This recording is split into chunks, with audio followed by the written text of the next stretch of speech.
కాంగ్రెస్ అధికారంలోకి రాకన్నా ముందు ఎలక్షన్లో ఓట్లు వేయమని అడగడానికి మీ ఊళ్ళలోకి వచ్చినప్పుడు మీ ఊళ్ళో దేవుని మీద ఒట్టేసి మేము చెప్పినాం 6 గ్యారంటీలు ఇస్తాము, దాంతోపాటు చాలా కార్యక్రమాలు సంక్షేమ కార్యక్రమాలు ఇస్తామని చెప్పినాం. ఈ 6 గ్యారంటీలల్లో మీకు ఇప్పటికే ఫ్రీ బస్ వచ్చేసింది. వస్తుందా లేదా? తిరుగుతున్నామా లేదా? ఫ్రీ బస్సులా వెనక ఏమంటారు, తిరుగుతున్నామా లేదా? ఫ్రీ బస్సులా మహిళా సోదరులకు అందరికీ ఫ్రీ బస్సు. అదేవిధంగా రూపాయలకు గ్యాస్ సిలిండరు అందరికీ రాలే, కొంతమందికి వచ్చింది, ఇంకా కొంతమందికి రావాలి. అయితే మళ్ళీ ఒకసారి అప్లికేషన్లు తీసుకుంటున్నాం వాళ్ళకు కూడా ఇచ్చే కార్యక్రమం చేస్తాం. అట్లనే రైతులకు పెద్ద ఎత్తున రుణమాఫీ జరిగిపోయింది, రైతు భరోసా పడ్డది. మరి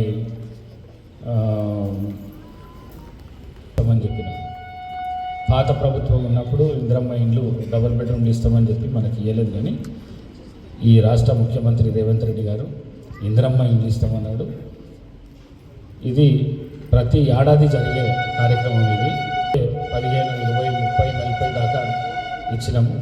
మరి ఇల్లు లేని ప్రతి నిరుపేదకు ఇల్లు ఇచ్చే కార్యక్రమం దీంట్లో ఉంటుంది కాబట్టి ప్రతి ఒక్కరికి ఇల్లు వస్తుంది. ఒకరు బాధపడవలసిన అవసరం లేదు, ఈసారి రాలేదు వస్తుందో రాదో అని అలా అనుకోవాల్సిన అవసరం లేదు. ఎందుకంటే ఈ 3 ఏళ్ళు మళ్ళీ వచ్చే 5 ఏళ్ళు కూడా కాంగ్రెస్ అధికారంలోకి వస్తుంది కాబట్టి తప్పకుండా ప్రతి ఒక్కరికి స్వర్గీయ రాజశేఖర రెడ్డి ఉన్నప్పుడు సాచురేషన్ పద్ధతిలో ఎట్లయితే ఇండ్లు ఇచ్చిందో ఆ విధంగా ఇల్లు ఇచ్చే కార్యక్రమం ఇస్తాము. మరి అట్లనే ఈ కళ్యాణ లక్ష్మి షాదీ ముబారక్ చెక్కులతో పాటు తులం బంగారం కూడా ఇస్తామని చెప్పినాం.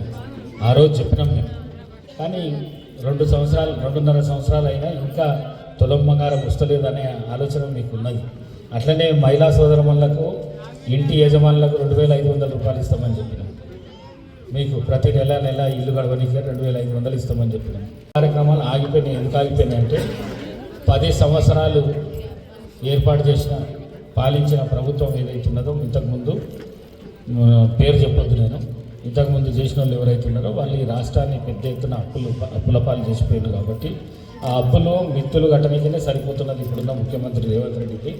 అవన్నీ ఇంకొక 6 నెలలు అయితే ఈ అప్పులు మిత్తులు ఒక లైన్లో పడ్డాక ఈ 2,500 కానీ తులం బంగారం కానీ అట్లనే కొత్త పెన్షన్లు కానీ ఇచ్చే కార్యక్రమం తప్పకుండా ఉంటుంది. అట్లనే పిల్లలకు స్కూటీలు కూడా ఇస్తామని చెప్పినాము. 18 ఏళ్ళు దాటిన చదువుకునే పిల్లలు ఎవరైతే ఉన్నారో వాళ్ళకు కూడా స్కూటీలు ఇస్తామని చెప్పినాం. ఆ స్కూటీలు ఇచ్చే ఏవేవైతే మిగిలిపోయిన వాగ్దానాలు ఉన్నాయో అవన్నిటిని 6 నెలలు 8 నెలల లోపల తప్పకుండా ప్రతి ఇంటికి అందజేసే కార్యక్రమం నాది, మా లీడర్లది అని చెప్పేసి మీ అందరికీ తెలియజేస్తూ, మరి మీరు చేయవలసిన పని ఒకటే. ఇంతకుముందు ఎంఆర్ఓ గారు చెప్పిండ్రు, మైపల్లన్న చెప్పిండ్రు, ఎక్కడ కూడా మధ్యవర్తులు వాళ్ళని దగ్గర రానియకుండా, వాళ్ళ ప్రమేయం అవసరం లేదు మనకు. మీరు డైరెక్ట్ అప్లై చేయండి, మీకు ₹1 లేకుండా మీకు చెక్కులు ఇచ్చే బాధ్యత మాది అని చెప్పేసి మీ అందరికీ తెలియజేసుకుంటూ, ఆలస్యమైనందుకు మన్నించాలని మా మహిళా సోదరులకు మరొకసారి తెలియజేసుకుంటూ సెలవు తీసుకుంటున్నాను. Thank you.